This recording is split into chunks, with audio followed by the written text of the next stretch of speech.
Save My Piggies, Your Life, Your Limb, Your Story, with host Dr. John Phillips and Kym McNicholas. Well, many doctors amputate legs for PAD without even a second thought, thinking it's the easiest for them, viewing amputation as treatment. So many as frontline treatment, with more than 50% of people who undergo a PAD related amputation having this amputation with not even a proper vascular assessment prior to that amputation to ensure there's even enough blood flow to heal the wound following that amputation. But patients tell us that they would like a doctor to always make sure to think twice and do everything possible to save that limb before amputation, because it really is not as easy as it is for them to amputate to actually live as an amputee. And so we have a contingency of PAD warriors who are here to share their story. And I'd like to start with Dawn Marie. Dawn Marie, thank you so much for being here and your courage to share your story and your inspiration. Already in tears. All right, so where do I start? So I can remember laying in the hospital bed, hearing the doctor say to me, "Don't worry," not these exact words, but she was much kinder than this, but "Don't worry, when your leg gets amputated, you'll be able to walk." We'll just put it that way. You'll be able to walk again. To probably the point of this December will make, I believe it's 3 years now that my leg is gone and I haven't walked. So that is untrue. I've had so many obstacles since day one. I went into surgery knowing I had PAD, but didn't know I had another condition, which was a severe blood clotting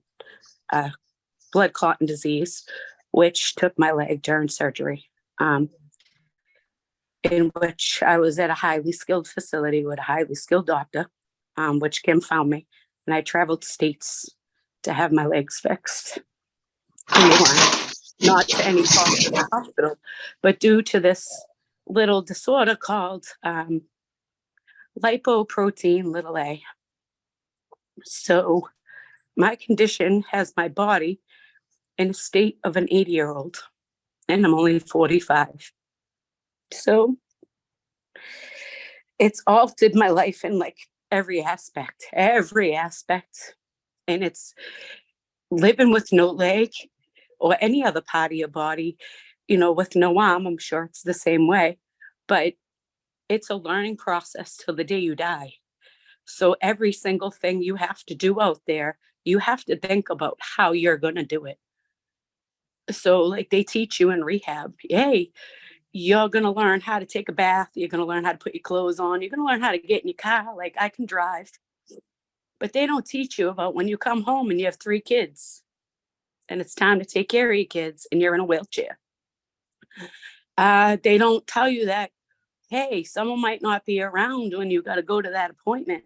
So guess what? You got to learn how to get there and get every piece of equipment you need into that car so you can get to that appointment on time. Because guess what?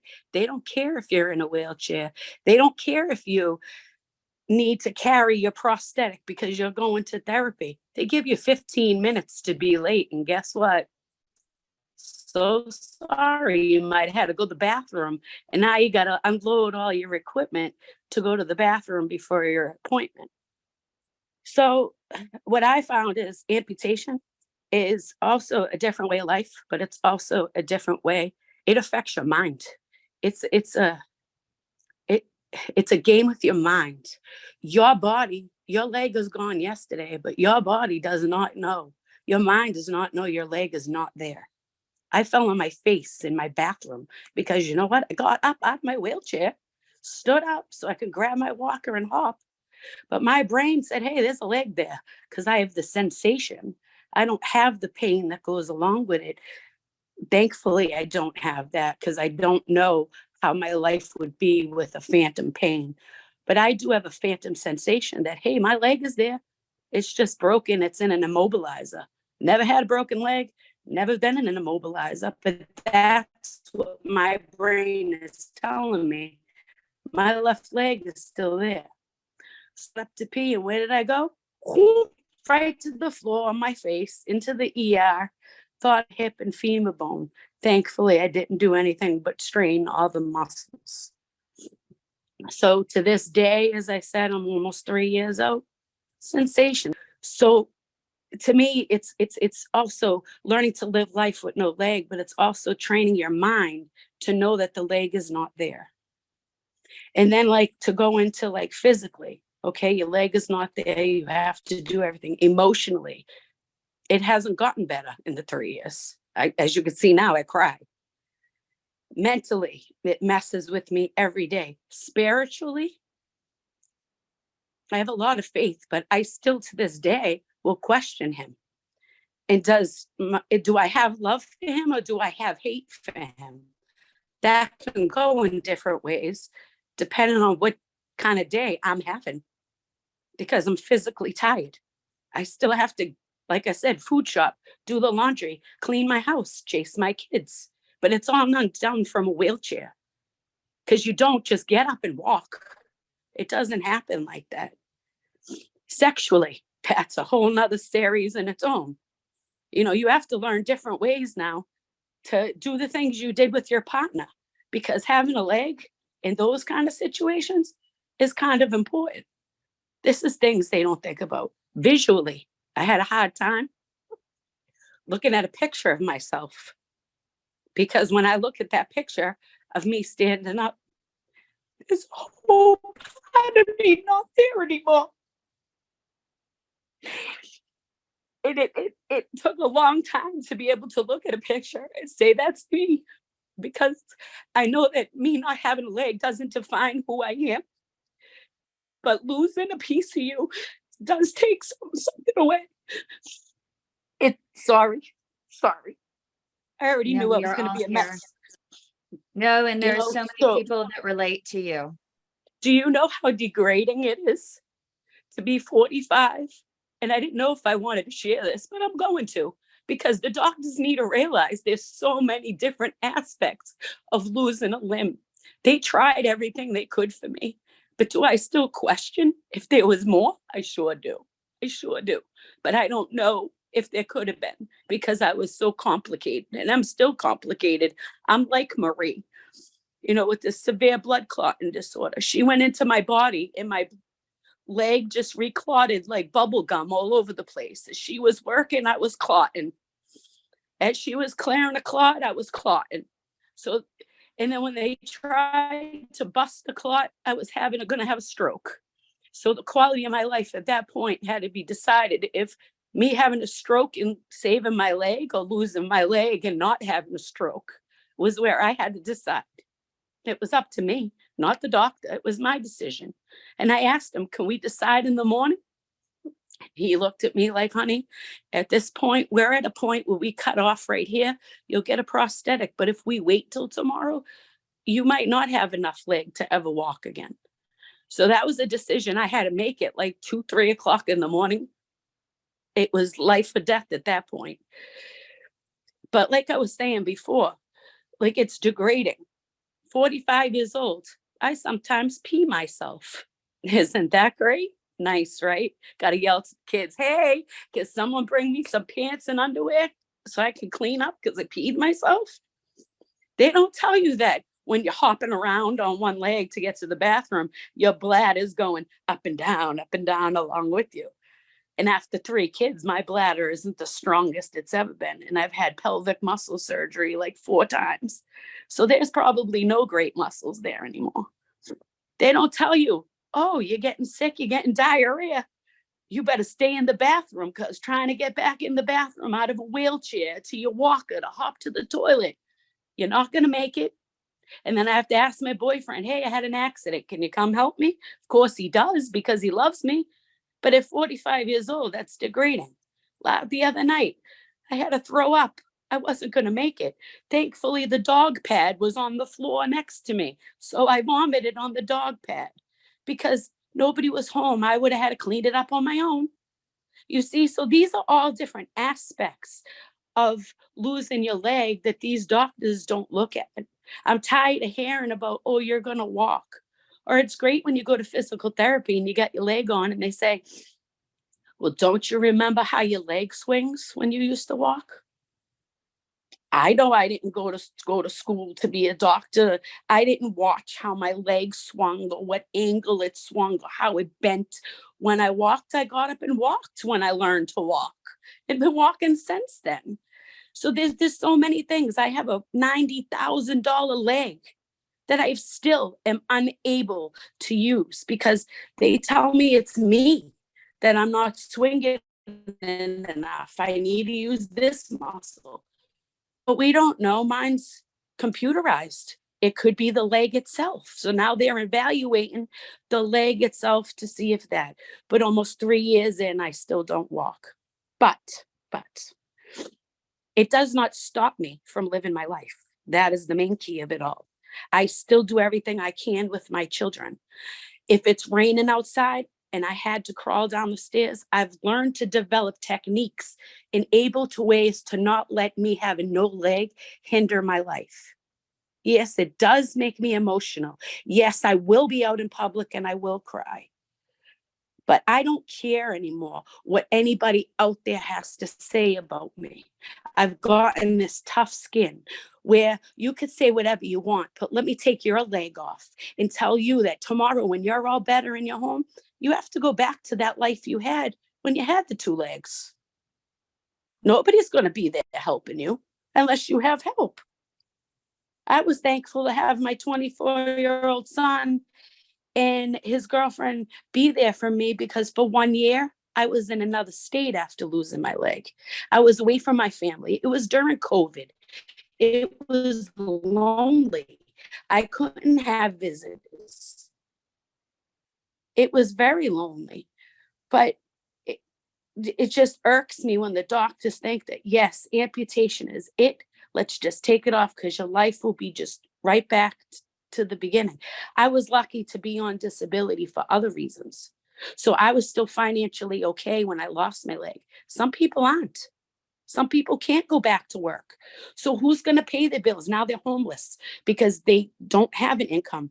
For me, I was a degree in the OR. If I wasn't disabled before I lost my leg for other conditions, I would have not been able to be in the OR anymore with no leg because of sterility. So I would have been financially with no money.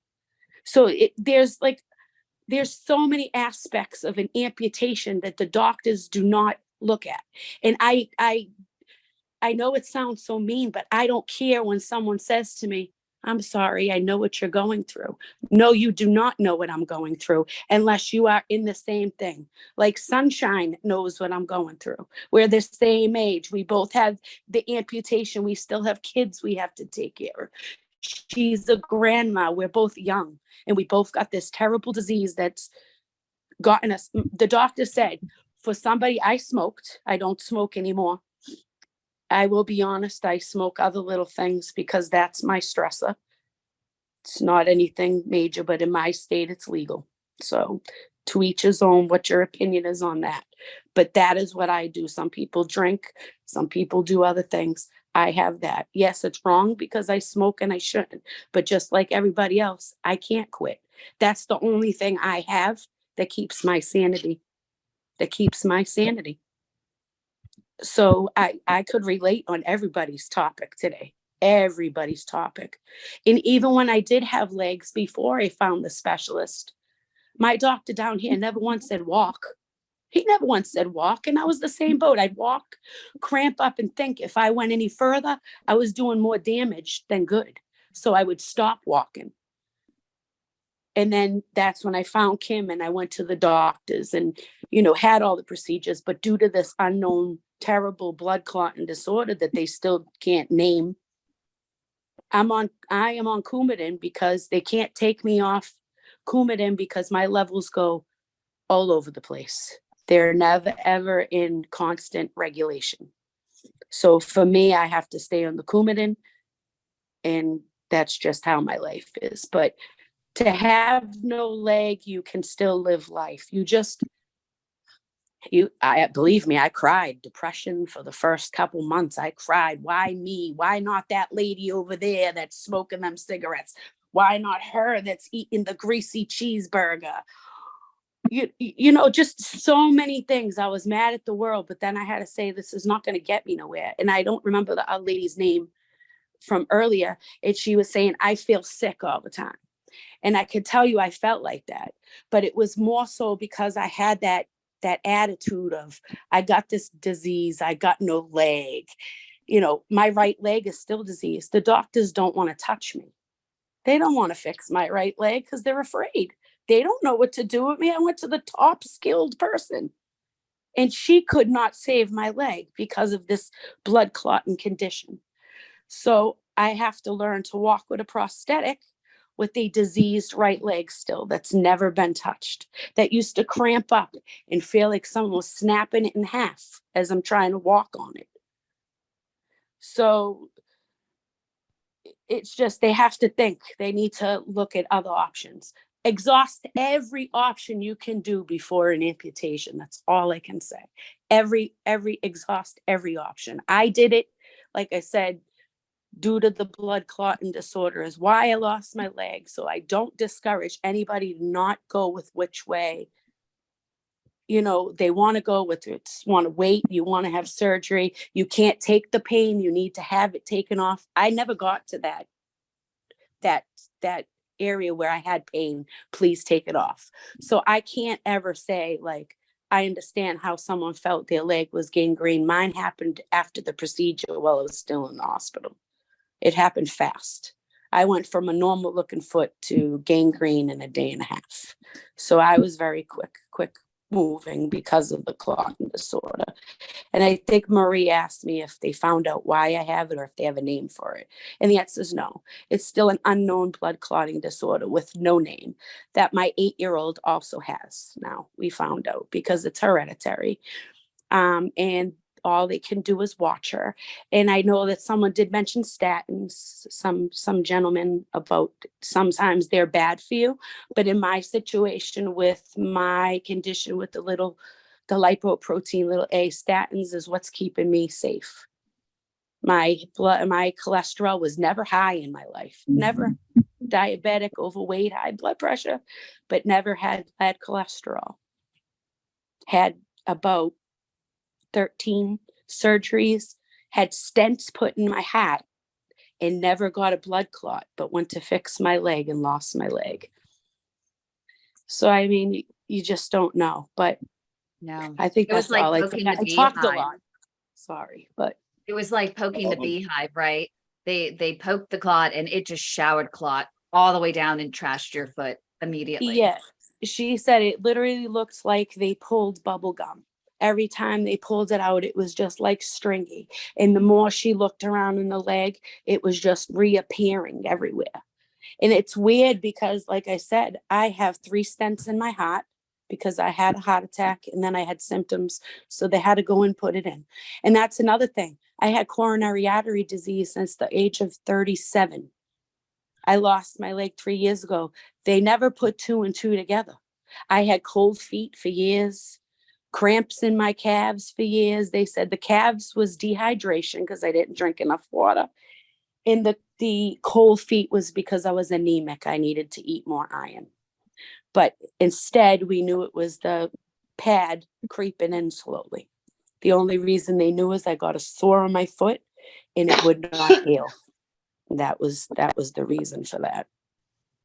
And you know who can relate is Sunshine as well, because she too had a similar clotting mishap that her doctors didn't get to soon enough. And she was the same with the poking the beehive and the showering of clots that just trashed her foot, right, Sunshine? Yeah, I mean, I was told that I had blood pressure, even though I was told I had the wrong one.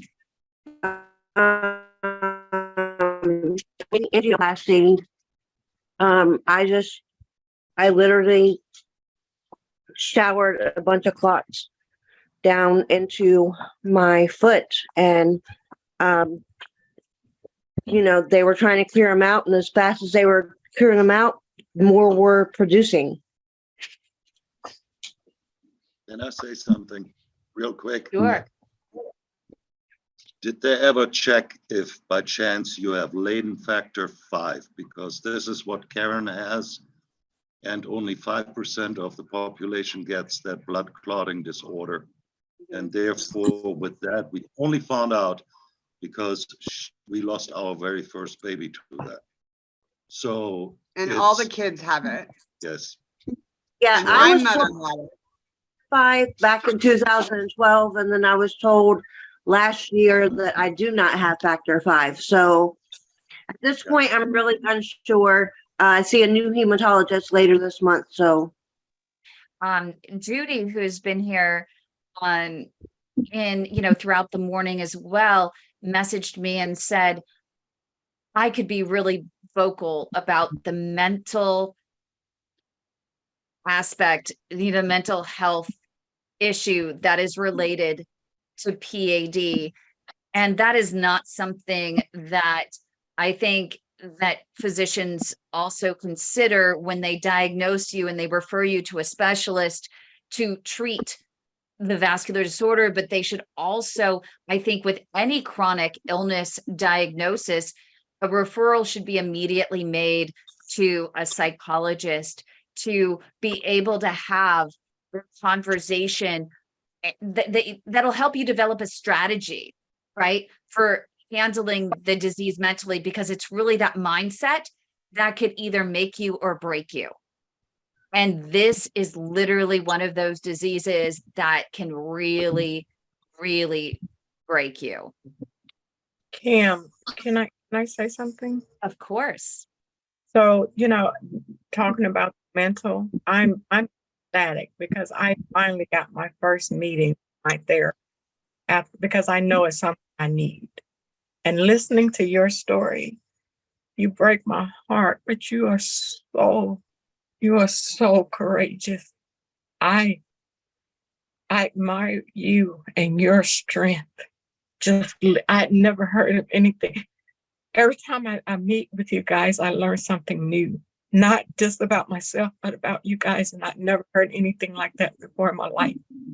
And I'm praying for you every moment of your breath, praying for you, because I know it's somebody out there that can help you with this situation. Don't give up, baby. Please don't give up. I'm going to start looking for you. Don't give up, please. And I thank you. I appreciate that. But I just wanted to say again, mental health, we need it. We have to have it. And in order for us to get what we need, we have to ask for it. And sometimes we fight for it because sometimes it's not easily given to us. So we have to fight for it. So for all of you guys, please continue to fight. I'm fighting right along with you. And little mama with them babies, and you're gonna walk. You are. You just keep holding on to that. Keep stepping out on what I call faith. Step out on it, mama, because one day you're gonna be walking. You're gonna have that process working for you. I'm praying for you every day. Thank you again for sharing your story. Each of you, the ones I've heard, thank you. But for you especially, thank you for sharing your story. Yeah. It is so powerful and so courageous. And, John Marie, it breaks my heart every single time, you message me and you say, gosh, I wanted to push my daughter in the swing. And when my daughter asked me to be pushed in the swing, and I couldn't do it because I was in a wheelchair when the park wasn't designed for those who are in a wheelchair. And you told me that you broke down. Tears are actually the sign of strength. Yeah. Sign of There strength. is so many, you could go on a whole segment of there are so many places that a handicapped person does not have the easiest access in public. Yeah. There is. And you don't realize it until you're in a wheelchair. That's They right. put the handicap spot furthest away. The ramp is at the end of the store. A porta potty, if I ever use a porta potty, I ain't getting in it. You know, like there's so many things. You go to Walmart, there's 19 pickup areas for, you know, for the people who don't want to go in the store and use your legs. Yeah, sorry. I get very upset when I can't find and then they'll have 5 handicap spots. It's like 19 pickup spots and only 5 handicap spots. Sorry, somebody's coming in my door. But like there's like so many issues. But once you're handicapped, whether you have a leg or not, because some people are just handicapped, they can't walk far. Yeah. You know, it's just they don't think about it because they're not in the situation.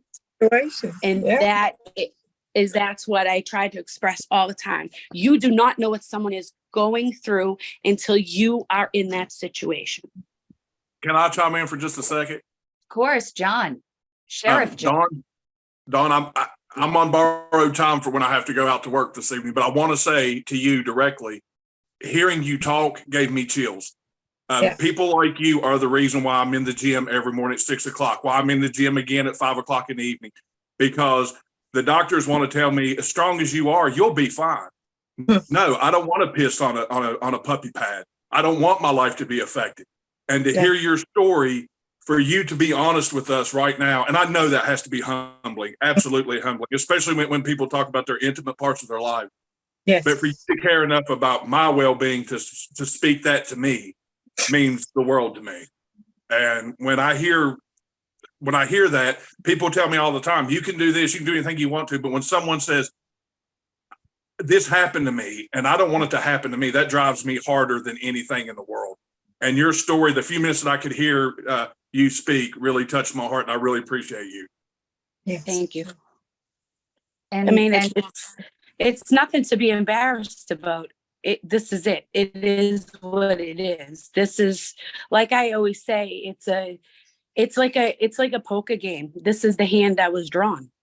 Am I going to put the hand down and walk away and not live the rest of my life because of what has happened to me, or what the future brings? I may not have any legs. I mean, my disease is not going to get better. It's going to stay at the level it's at with what I do in my life to keep it there, or it's going to get worse. No matter how many stars I wish upon the sky, nothing is going to change in that aspect. The disease is going to progress in my body faster than anyone else because of the conditions I have. Like I feel bad because Marie left us, but I didn't want to upset anybody. But this is the true, what I've said to you is the true, what's happening behind the scenes. Yeah. When they cut your leg off and you go home, they don't tell you all this stuff. You have to find it all out on your own. Your own. Speak your truth. Continue to speak your truth. Don't ever stop. And Marie, she understands. She does. Right. She's right. And she's going through more than because I know Marie through the site and stuff. Yeah. I think she is stronger than me. Yeah. You know, she seems to be having a little bit more issues than me, and she's strong. She hasn't given up. I know it's hard. Like right now I'm crying again. Later on I'll cry. Tomorrow I cry. At night I cry. I cry all the time because it sucks. Sorry to use the word, but it sucks. It sucks. But I'm not going to stop living. Do I want to go into depression? It's just going to depress everybody else in my house. That's right. We're just not going to get anywhere. And the more you're depressed, the sicker your body gets. You don't realize that depression puts more illness into your body. It does. And I realize that. I just didn't not walk out of the bed. We'll say roll out of the bed.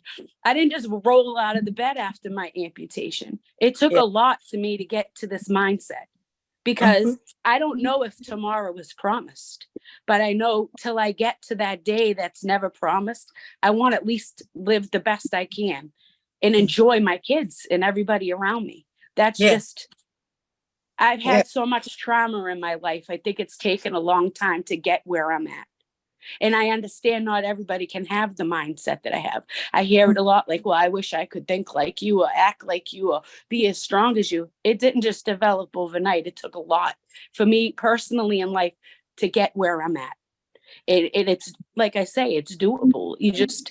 You have to find the support. You can't do it alone. And that's why I try to tell that lady, stop saying you feel alone, because you're not alone. You just have to get it in you to say, you know what, maybe you aren't a phone person. Mhm. You know, write down something, get a journal, write down how you're feeling. There's different ways to get through, but everything is doable. Everything is doable. But I'm going to stop talking because I feel like I keep cutting people off. Like I said to Kym, I could go on for hours. I could And teach you tricks there's of no having time no limit.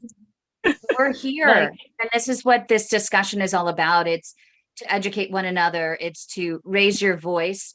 And that's what's the beauty of being online, is that you have the time.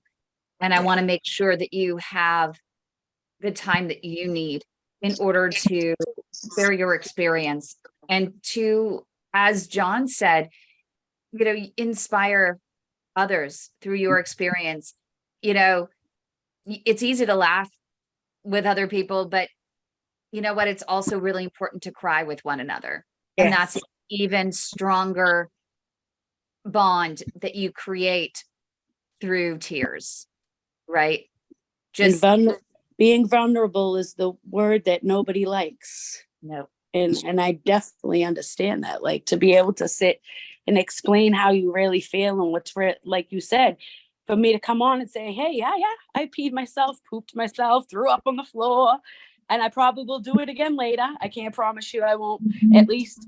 And it's not pee my full pants, but it starts to come out because my muscles are no longer there. Yeah. You know, so much has happened and I haven't walked, so those muscles are not strong. And you know, but it's reality. This is life. This is it. This is it. Like, why sweep it under the rug? And I I hope think that when I open up, if someone else ever comes to this, they say, oh, well, someone else is going through that too. Mhm. You know, Yeah. I thought maybe I had something wrong with my kidneys because I was peeing myself. And then I've talked to other people and they're like, hey, that happens to me because I'm hopping to the bathroom and I waited all day to go, because it's not easy to just get into the bathroom. It's a project getting into the bathroom. And not Yeah. every facility is meant for someone in a wheelchair. I've gone in handicapped stalls that I've had to leave my wheelchair outside and hop in and hope I'm not to slip and fall because they say it's handicapped, but it doesn't even fit a wheelchair to close the door. So, no, and even if you fit it in, you can't turn it around. Exactly. And then you get in there and you go in and you got to pee. You're finally getting into that bathroom, and there's the girl who doesn't want to use the little stall, got nothing wrong with her. And you have to wait because she's in the handicap stall because she didn't want to take a poop in the little stall because she needed her room. Oh, yeah. You know, it's just, and I just look at them when they come out and they're like, I'm sorry. I'm like, no, you're not sorry. You should have thought about that. Like, hey, what if a handicapped person comes in here? But that's the mindset nobody has until you become handicapped. And that's why I said, when you see buildings and places, the engineer was never handicapped before he made that entrance or thought about that parking spot or thought about how wide that door opening is. Yep. Don, And I promise you, if I write another ticket for someone parking in a handicapped spot, I'm putting your name on it. Oh no. Do you know a man parked his truck, his trailer with his grandson? So he was showing him a great lesson across 5 spots. Oh, wow. And I tried to get him a ticket and they wouldn't ticket him because they came before he moved. They came after he moved his truck. I even took a picture. It would have been over $1,000 fine. Yeah. He was on the ramp too. On the ramp. Wow. Like, honestly, they see it all the time. Like, I'll be in this gas station. There'll be people without handicap things in the spot. And I just look at them when I'm getting out of my wheelchair. And then they're like, I'm sorry. No, you weren't sorry until you saw me in the wheelchair and Yeah, realized sorry you got that caught. Yeah. Yeah. So yeah, that's a likely a lot story. of it is Until they're caught, they're not sorry.